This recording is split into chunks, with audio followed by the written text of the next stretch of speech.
Okie dokie, I am doing for myself quick video just to keep logging up all this stuff because I don't write shit down. That's why I go nuts. I got my hands on a couple of avatars, a whole bunch of different ones, males and females, anywho.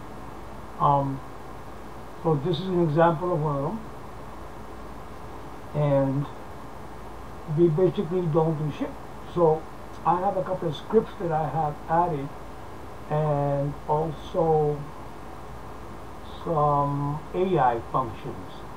These are basically zombies. They're wandering around, and it's based on the wander script, which would randomly make them go left, right, forward, or idle.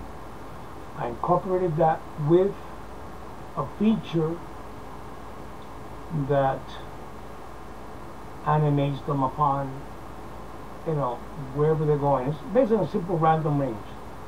Then I added a trigger on collision, which basically what it does is when I shoot it, because my bullet is going to be detecting the collider on these enemies, which is called by a tag zombie wanderer, and that script is right here.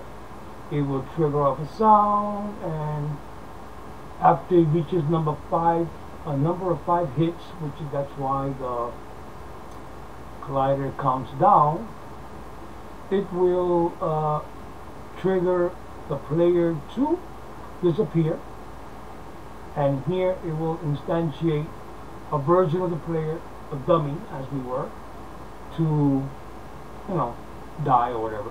This is where it gets tricky because I've been messing with all these, not only just one but with variable ones. These are the 4 different ones that I already have. They each have different things attached, and let's take a quick look at how they're all behaving.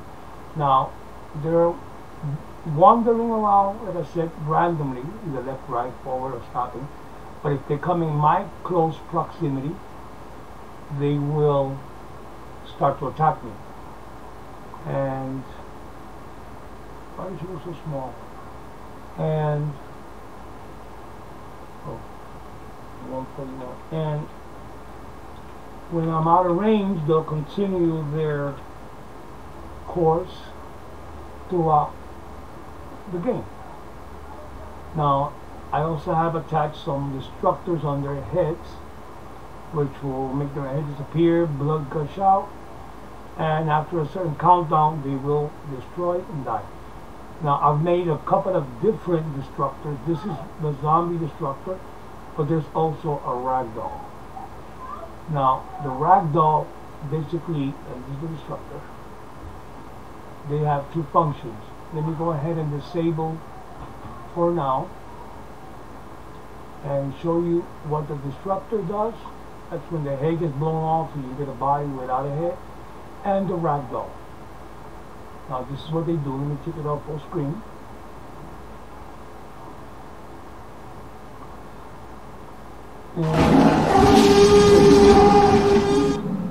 And you can realize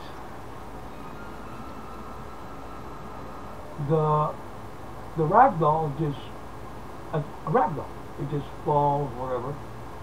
But then the other destructive one, where is that? This one has a bunch of prefabs, skull, separate ribs, blood gushes.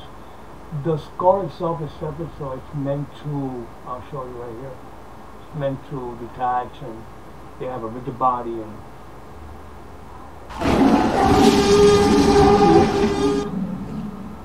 now, okay, so let's go ahead and play the game, as it were, and we'll see all of these characters as they're meant to play. What is that, huh? Wrong one, I'm sorry. Okay, I just disabled them and forgot where the hell they were. There it is.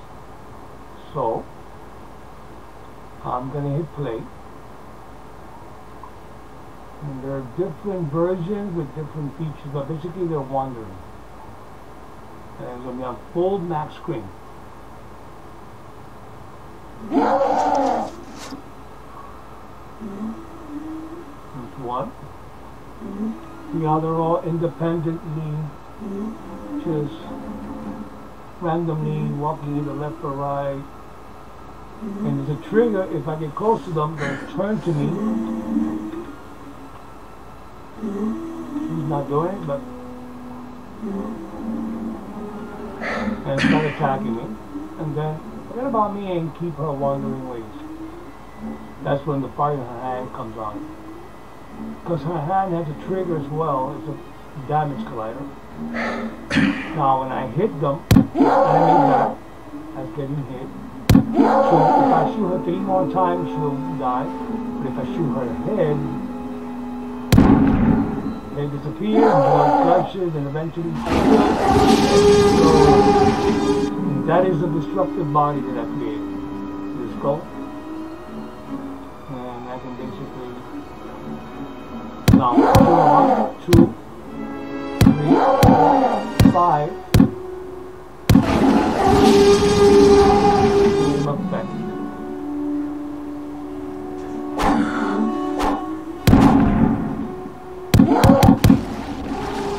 That's a different destructive body that I created that randomly will pick it. Now, this one is my masterpiece. You can see he is nasty with that.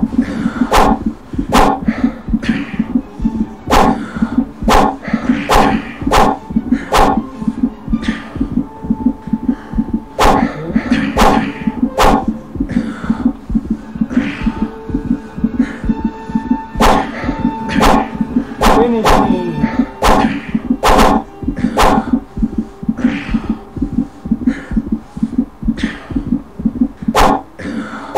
And he just killed me. You'll pay for it. So that was pretty cool. In the next video I'll explain in detail each of the scripts that were involved in these characters. These are the different variations of scripts that I've found on YouTube doing different things, and I'm combining them. So, thank you very much, and until next